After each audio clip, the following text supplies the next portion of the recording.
Madzulo abwino alero lachitatu ndi nthawi ya nkhani kuchokera kuno ku MBC. Muli ndine Aida Chwaya ndi mzanga Yuline Mponda. Koma poyamba nayi mitu yake.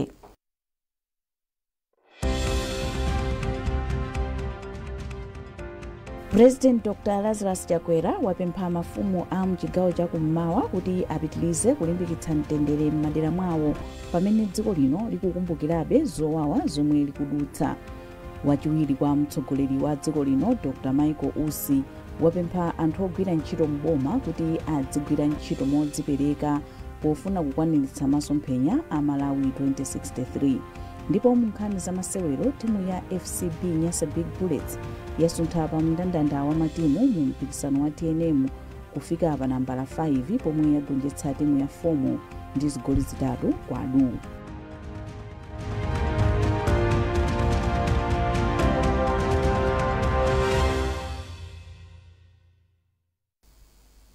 Takulandirani mu nkhani zathu.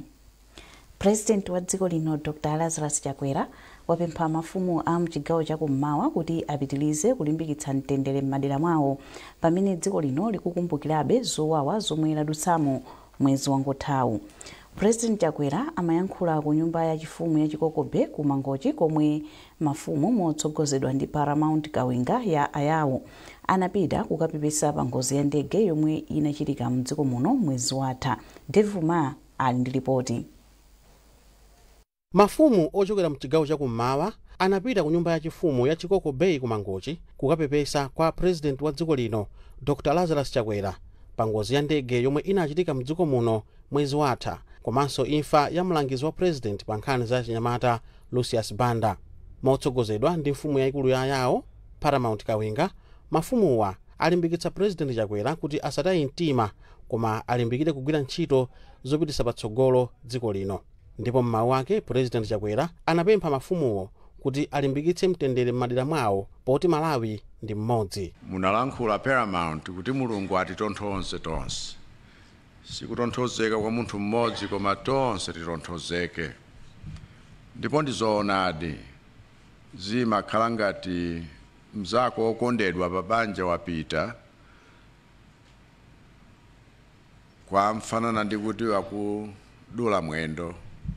Maganizo tsiku lina zikavuta kukufikira ndithu kuti ukande koma nkuona kuti mwendo uja palibe, koma maganizo amo zimabweramo. Chifukwa chakenso ndi zonse zimene tikumana nazo maganizo khoza kuti kodi mzanga uja ali pati, koma nkuona kuti palibe. Chimenechi chititengera nthawi, ndipo ndikuthokozeni kuti ngakhale mubwera kundipepesa chotere mabanja wonse okhudzire waja tisasiyense kuwapepesa. Tipitirize kuwalimbikitsa, tipitirize kuwapatsa chiyembekezo kuti tikhoza kusunganabe ngakhale izi zachitika.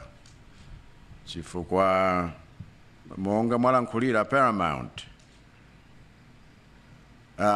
miyambo ndi mkhalidwe zimasiyana, koma muli monsemo popeza ndife Amalawi aliyense akhoza kudziwa kuti uyu walira mzake, uyu walira mzake, uyu walira mzake. Ndiye tiyeni tilirane koma kulirana mopatsananso chiyembekezo kuti wana wathu na adzukulu wathu akhoza kupitirirabe ndi moyo woyang'ana zamawa kuti Mulungu atithandize. Dr. Chakwera analimbikitsanso mafumuwo kuti boma lake layika ndondomeko zotukula mafumu komanso achinyamata monga nkhani za ngongole kuti apititse patsogolo miyoyo yawo. Nduna ya zamaboma ang'ono a Richard Chimwendo Banda anati kunali kofunikira kuti mafumuwo akapepese kwa president Chakwera monga mmene chikhalidwe chathu timakhalira. Mafumuwa anabwera kudzapereka uthenga wa chipepeso kwa president, First Lady komanso kwa Madam Mary Chilima ndi family komanso dziko lonse la Malawi. Iwowa anabweranso kudzatsimikizira president kuti akhala kupitiriza kugwira ntchito zachitukuko kwachita support mu nyengo wawo imene anakambira naponso zinthu ziwiri zitatu zokhudza chitukuko maboma awo a Zomba, Machinga, Balaka komanso Mangochi. Mawu ake mfumu yaikulu ya Ayawo Paramount Kawenga anati nkofunikira kuti pamene anthu ali ndi ufulu oyankhula za kukhosi azindikirenso kuti mawu amapasula koma mtendere ndi omwe uli ofunika. Mutati muone lero lino Amalawi tikulankhula zambiritu poti ufulu uli ponse andikupanda kupirira mwina munthu utha kuzimangirira kumene ngati akukunena iweyo. Koma zonse zija president ndi pamene akukhazikitsa mtendere kuti iya pamene tikulira maliro athu tiyeni mafumu tiwauza anthu athu kuti azilira mwamtendere komanso azitha kumaganiza kuti china chilichonse chimachitika ndi Mulungu. Mafumuwa anachokera mchigawo chonse chakummawa kumwe kuli Kuzomba, Machinga, Balaka komanso Mangochi. Ena momwe anafika ndi mkulu owona za mafumu a Charles Makanga komanso wapampando wa chipani cha MCP mchigawo chakummawa a Foster Mtandama. Dave Umar, MBC, Mangochi. Wachiwiri kwa mtsogoleri wa dziko lino Dr. Michael Usi wapempha anthu ogwira ntchito mboma kuti adzigwira ntchito modzipereka pofuna kutukula dziko lino mogwirizana ndi masomphenya a Malawi 2063. Dr. Usi ayankhula izi atayendera mwadzidzidzi ntchito zingapo za mboma la Chikwawa kuphatikizapo chipatala cha paboma la Chikwawa komanso maofesi a khonsolo ya bomali. Secret Segula wadza ndi zambiri. Poyamba Dr. Usi anafikira ku maofesi a khonsolo ya boma la Chikwawa kwamafuna aone nthawi yomwe anthuwa amafikira malo ogwira ntchito ndi magwidwe awo a ntchito. Kenaka Dr. Usi anapita ku chipatala cha boma la Chikwawa koma anakumana ndi mkulu wa zaumoyo mbomali kuonjezera kuchereza odwala. Mawu awo iwo ayamikira DC wa mbomali Anadine Kamba komanso mkulu owona zaumoyo mbomali Dr. Grace Momba kamba kusunga nthawi komanso kugwira ntchito mozipereka. Dr. Usi ati ichi ndi chitsanzo chabwino kwa anthu omwe amayang'anira ndi kugwira nawo ntchito. Funa kuti tione kuti nthawi ikusungidwa bwanji chifukwa ndizodziwika kuti kumalawi kuno anthu ambiri sitimasunga nthawi. Ndiye Malawi aliyense amafuna kukhala moyo wabwino. Ndiye pasapezeka ogwira ntchito mboma amene akupangisa moyo wa Malawi kusakhala bwino kumva kupweteka. Ma project ambirimbiri maofesi amene sakupita kwa anthu. Chifukwa ogwira ntchito mboma ina amangokhala kuti ndizapanga mawa, ndizapanga mkucha. Pali anthu ambiri amagwada siku ndi siku kupempha Mulungu kuti apase ntchito. Ena ntchito ali nayo angoyiseweresa. Dr. Usi alangizanso adindo a boma kuti azikhala machawi pogwira ntchito zawo kuti dziko lino likwere. Tinapita ku sukulu kuti tiziganiza. Tinapita ku sukulu kuti tiziona vuto nkuona kuti okay, boma apa silingathe kupereka ndalama. Tilembe ma proposal, tipeze wina kuti atipase ndalama. Si utama kuti boma lalephera ngukhala pansi. Unapita ku sukulu, Mulungu anakupasa ntchito, think. Ndi ndani wina amene mungampeze. Nje ndasangalala kwambiri kuti kuchikwawaku a DC anabwera nthawi yabwino, akudziwa chimene akuchita, komanso kuchipatalako manesi andipasa chidwi kwambiri. Nkhani za matendazo akuzilongosola bwinobwino, komanso akuyang'anira ana. Ndiye nachita na chidwi kuti izizi zinakhala choncho. Atachoka ku malo awiriwa wachiwiri kwa mtsogoleri wa dziko lino anayimanso pa malo za malonda apathabwa pomwe anacheza ndi anthu ochita malonda osiyanasiyana. Dr. Usi ali mchigawo chakumwera kuzagwira ntchito zina za boma. Secret Segula, MBC News, Chikwawa. Ofesi ya zaumoyo ku Blantyre yati anthu mu mzindawu asachite mantha ndi kuchuluka kwa matenda okhosomola komanso chifine chomwe anthuwo akuganiza kuti ndi zizindikiro za matenda a COVID-19. Poyankhula ndi wailesi ya MBC, mkulu owona za umoyo ku Blantyre Dr. Gift Kawalazira wati kuchuluka kwa anthu omwe akudwala chimfine komanso kukhosomola ndikamba kanyengo yozizira yomwe ikuchitika mu mzindawu. Charles Pensulo walemba ripoti ili. Kuyambira mwezi watha anthu ochuluka mu mzinda wa Blantyre akhala akudwala matenda okhosomola komanso chimfine zomwe nakuganiza kuti nkutheka matenda a COVID-19 ayambiranso. Titayendera mu mzindawu, MBC inapeza kuti zipatala zina zikulandira anthu oposa 70 odwala chimfine komanso kukhosomola pa tsiku limodzi. Ndipo mkulu wa zaumoyo mu mzinda wa Blantyre Dr. Gift Kawalazira anasimikiza zankhani ndipo wati nthawi zambiri nyengo yozizira imachitisa anthu kukhosomola komanso kudwala chimfine. Choyamba ndifotokoze kuti sizodabwitsa kwenikweni kuti mu nthawi ino nyengo yozizira anthu ambiri adwale matenda a chimfine kapena chifuwa.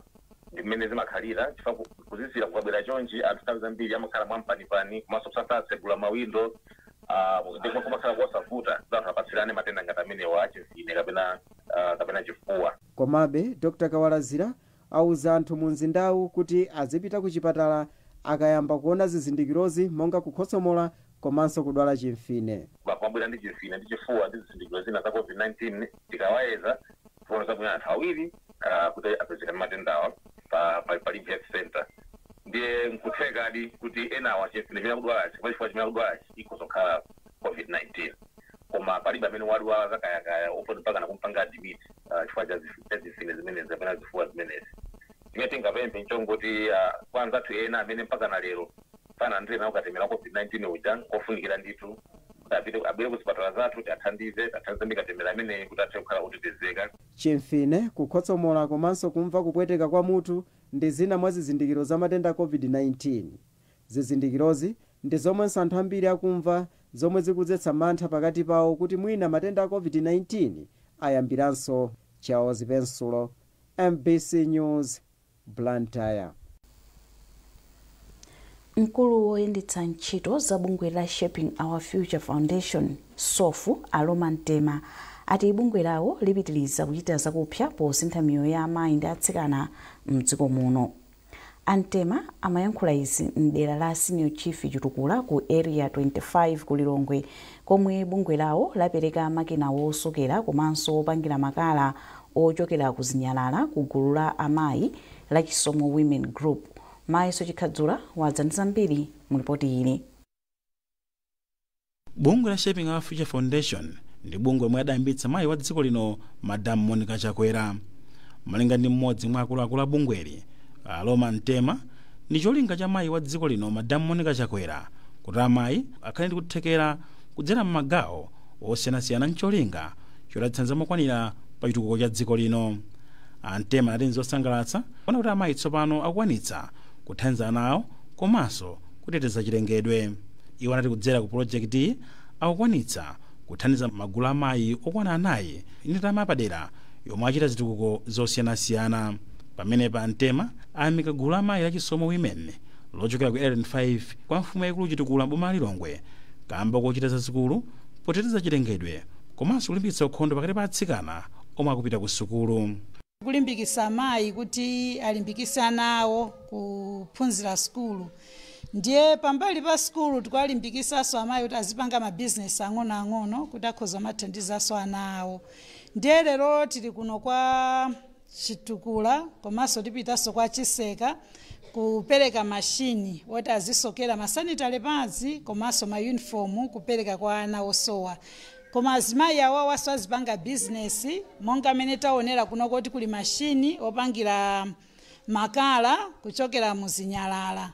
Ndiye mashini amene wathandizaso kuti asaononge kwambiri chilengedwe. Wapa mpando wa gulu la Chisomo Women Group Ayazimini Chonde ayamika bungwe la Shaping Our Future Foundation kamba kothandiza amayi pokweza miyoyo yawo mdziko muno ndi azikhalanso ozidalira.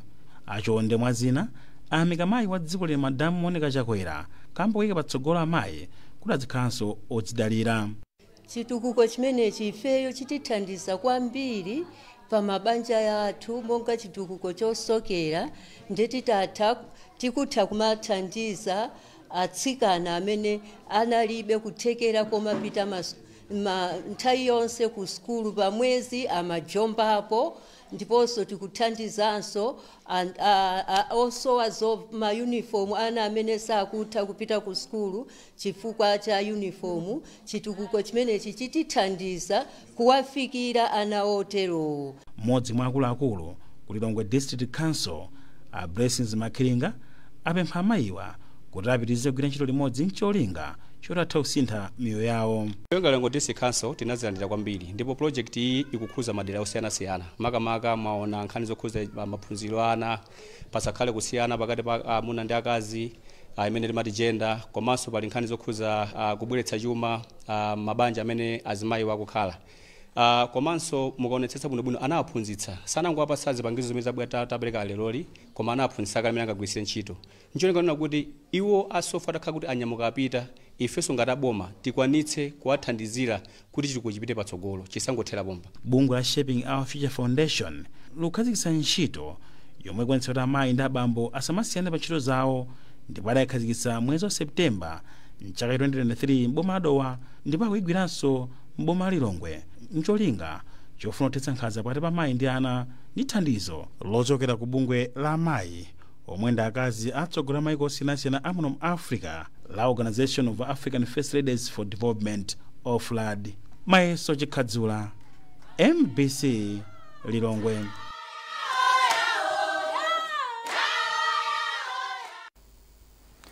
mukuonera nkhanizi kuchokera kuno ku MBC tentonenso mitu yake. President Dr. Lazarus Chakwera wapempha mafumu a mchigawo chakummawa kuti apitilize kulimbikitsa mtendere m'madera mwawo pamene dziko lino likukumbukirabe zowawa zomwe likudutsa. Wachiwiri kwa mtsogoleri wa dziko lino Dr. Michael Usi wapempha anthu ogwira ntchito mboma kuti adzigwira ntchito modzipereka pofuna kukwaniritsa masomphenya a Malawi 2063. Ndipo munkhani za masewero timu ya FCB Nyasa Big Bullets yasuntha pa mndandanda wa matimu mu mpikisano wa TNM kufika pa nambala 5 pomwe yagonjetsa timu ya Fomo ndi zigoli zitatu kwa adu.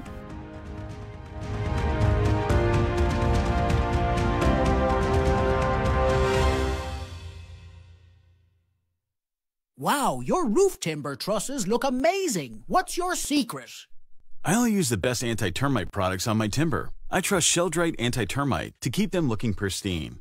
Sheldrite has a special formula that provides deep nourishment to the wood, protecting it from termites and other wood-boring insects. And the best part? It lasts longer than other brands. And it is also available in a colorless variant. See this? With Sheldrite, the liquid penetrates deep into the wood. But with this other brand, it barely covers the surface. Don't settle for cheap products. Choose Sheldrite. It's the premium choice. Sheldrite, the very best.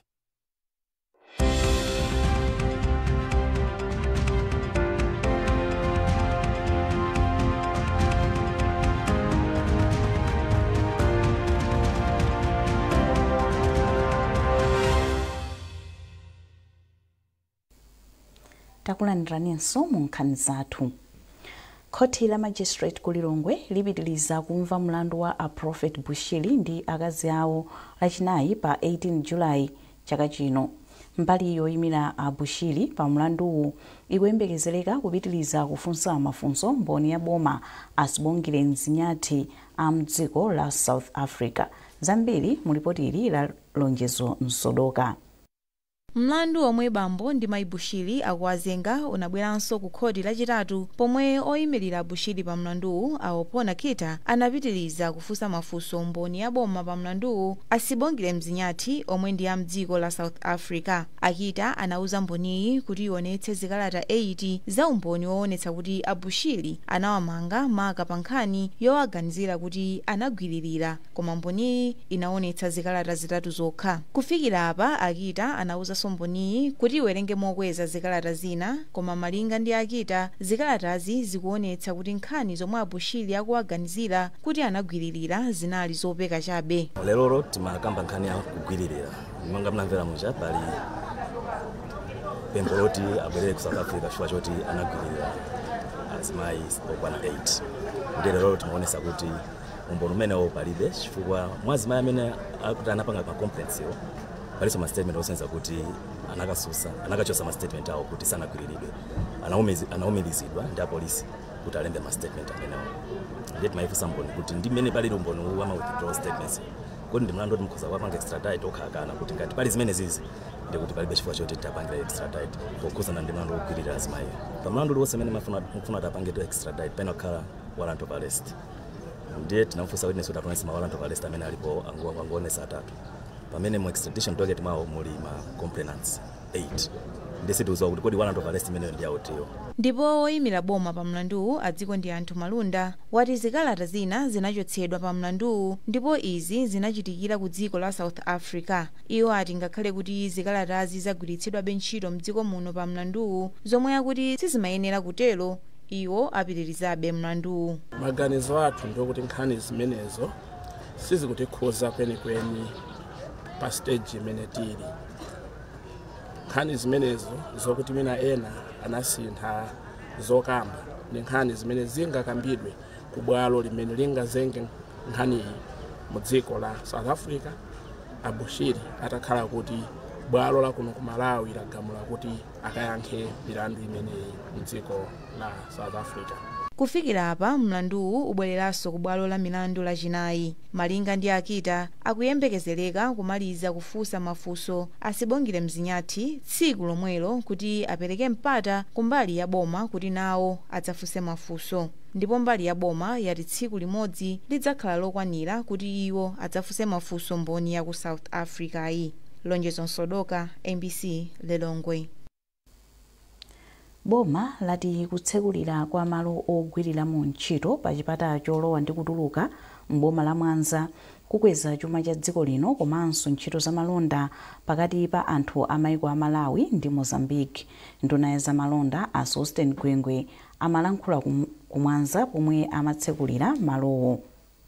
Malinga ndi Agwengwe, kutsekulira kwa chipatachi kuthandiza kuti anthu a maiko awiriwa azilumikizana mosavuta pomwe akufuna kupangitsa zikalata zowavomereza kulowa ndi katundu yemwe akubweretsa mdziko muno kuchokera kunja komanso yemwe akupita naye ku maiko akunja. Iwo akufotokoza.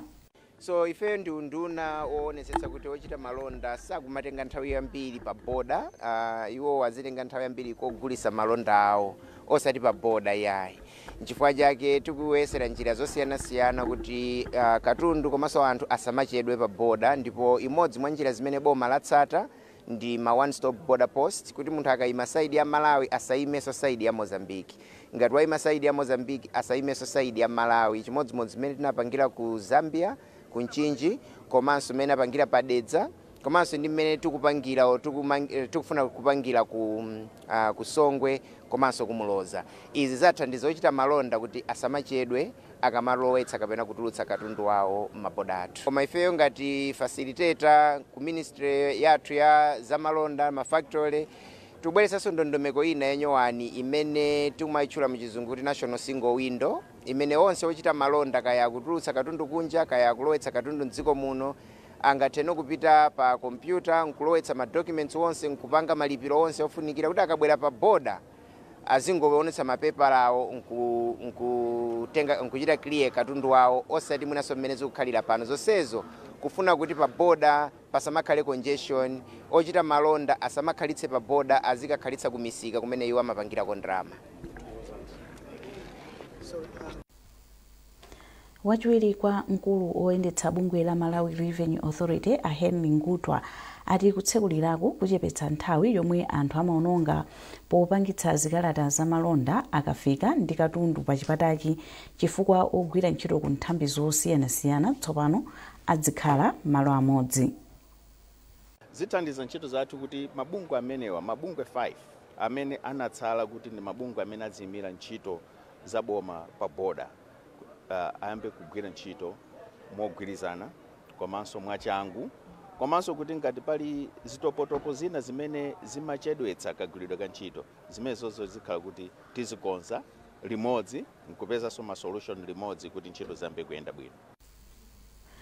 Boma lalimbikitsa ofalitsa nkhani m'mabungwe komanso aneneri a makampani kuti akhale patsogolo kuthandiza boma kuti likwaniritse ndondomeko zokweza ulimi, zokopa alendo komanso ntchito za migodi kuti zithandize kukweza chuma cha dziko lino.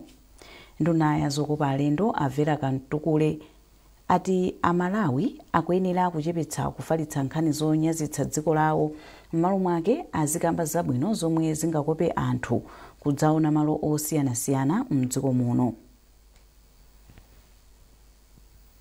Iwo ayankhula izi mu mzinda wa Lilongwe komwe bungwe la Public Relations Society of Malawi limakondwerera tsiku la ofalitsa nkhani m'mabungwe ndi makampani zambiri. Mulipoti ili la Yamikani Simtowe. Mwambo wokondwerera anthu omwe amayankhulira mabungwe osiyanasiyana umachitika pa 16 Julayi chaka ndi chaka, ndipo aka ndikoyamba kuti mwambo monga umenewu uchitike mdziko muno. Bungwe la aneneri amabungwe la Public Relations Society of Malawi ndi lomwe linakonza mwambowu mu mzinda wa Lilongwe.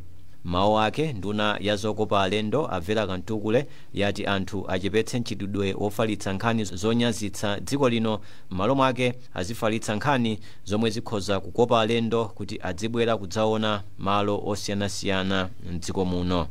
Mukuyeneka kudziwa zonena kuti tikapanda kukamba nkhani zabwino za dziko lathu sitikuononga dziko lokhalo, tikuononga chuma cha dziko, tikuononga malonda a dziko, tikuononganso mmene anthu tingapangire maubale ife ndi mayiko ena. Zimatengera kunena kuti anthu akamaganizira za Malawi kuona chani, ndiye muone kunena kuti tukangopita pa intaneti kungopanga Google Malawi zimene zikubwera za negative zokha palibe munthu amene angafuna kuti apange nafe associate, palibe munthu amene angafuna kuti apange nafe apange nawo malonda, palibe munthu amene angafuna kuti abwere ku dziko ngati imene aliyesa kungokamba zoyipa za zimenezozo. Ndene ndimanena kuti Mulungu anati sanalakwitsa, Mulungu samalakwitsa, anati panga ife kuti tikhale anthu aku Malawi kunoko, ndiye ife tikugwisa bwanji udindo umenewo kapena danga limene Mulungu anatipatsa kuti kondera amene Mulungu anatikuondera kuti ife tikhale anthu aku Malawi. Tikugwisa ntchito bwanji, tikumatenga bwanji zinthu zimene ziyazo kumalingiza za dziko lathu, ndiye tikuyeneka kudziwa zonena kuti umene ndi udindo umene Mulungu anatipatsa, onena kuti tili ndi dziko limodzi lokha, tiliyankhulire zabwino, tiliyankhulire zonena kuti tikhoza kuchita bwino.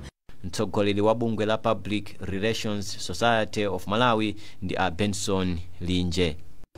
Tasangalala kuti a minister okopa alendo anabwera anatilankhula kunena kuti tikamagwira ntchito zathu tisayiwale Malawi, ndipo ndizoona ndithu tigwirizane nawo kuti anthu ofalitsa nkhani pamene patikumbutsa kuti boma pakali pano akamba za ATM strategy Malawi 2063 ndifeyo anthu ofalitsa nkhani amene tingazitenge zimenezi nkupita nazo ku mabungwe osiyanasiyana kuti kodi Malawi Bureau of Standards, kodi Castelo, kodi kuti tipanga bwanji kuti tikwaniritse mfundo zimene Malawi kunena zimene ndi kupititsa ntchito za ATM strategy kapena Malawi 2063. Bungwe la Public Relations Society of Malawi linakondwerera tsikuli pansi pa mutu wakuti kufunika kwa aneneri pakayendetsedwe kabwino kamabungwe. Yamikani Simtowe, MBC Lilongwe. Munkhani za masewero. Timu ya FCB Nyasa Big Bullets yasuntha pa mndandanda wa matimu mu mpikisano wa TNM kufika pa nambala 5 pomwe yagonjetsa timu ya Fomo ndi zigoli 3 kwa adu pa bwalo la Kamuzu. Timuyi tsopano yafika pa nambala yachisanu.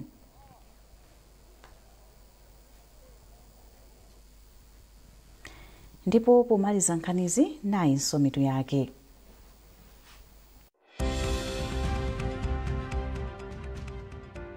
President Dr. Lazarus Chakwera wapempha mafumu a mchigawo cha kummawa kuti apitilize kulimbikitsa mtendere m'madera mwawo pamene dziko lino likukumbukirabe zowawa zomwe likudutsa. Wachiwiri kwa mtsogoleri wa dziko lino Dr. Michael Usi wapempha anthu ogwira ntchito mboma kuti adzigwira ntchito modzipereka pofuna kukwaniritsa masomphenya a Malawi 2063. Ndipo mu nkhani za masewero timu ya FCB Nyasa Big Bullets yasuntha pa mndandanda wa matimu mu mpikisano wa TNM kufika pa nambala 5 pomwe yagonjetsa timu ya Fomo ndi zigoli 3 kwa adu.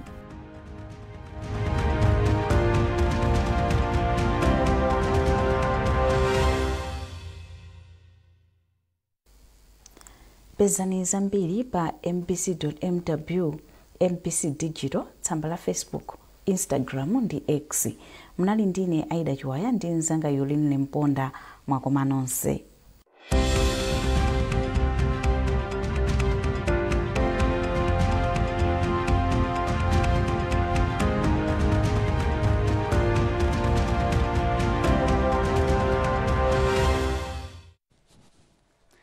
Mwanonse madzulo ano nyengo yosisira kwambiri inaliponso lero mbanda kucha madangapo mdziko muno oti madikena tsika kulekeza cha ma 9 kudedza bwa ndege la Nzuzu kuchitedze komanso bwa ndege la Kamuzu kuilonga unazisa ni matikona 10 ku Kasungu, 11 kumakoka kuzomba komanso ku Nkhalabe mwa madera ena.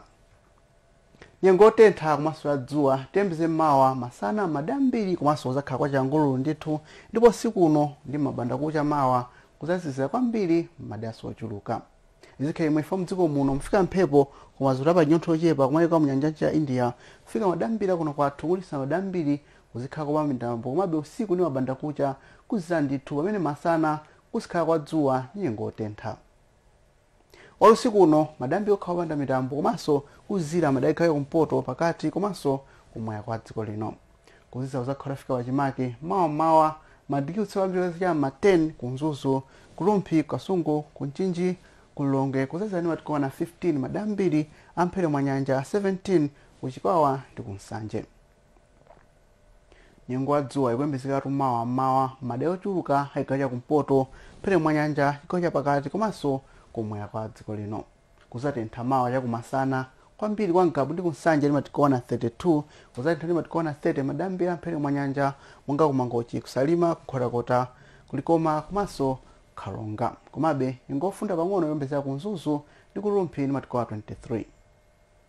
Dzuwa lizapitira kuomba mawa chakumasana komanso zakhala cha ngululu madera ochuluka haikacha kumwera ikacha pakati phere mwa nyanja komanso kumpoto kwa dziko lino. Ndali kafika mkucha uno lachisanu nyengo adzuwa imene izapitatu madambiri amdziko muno komabe mabanda kucha kuzazira ndithu monga kulilongwe limatikuona 12 14 kuphalombe nthawi mwanso kuchikwawa kuzangosera pang'ono limatikuona 18. Pale pano zengo zomwezi usiku wabwino.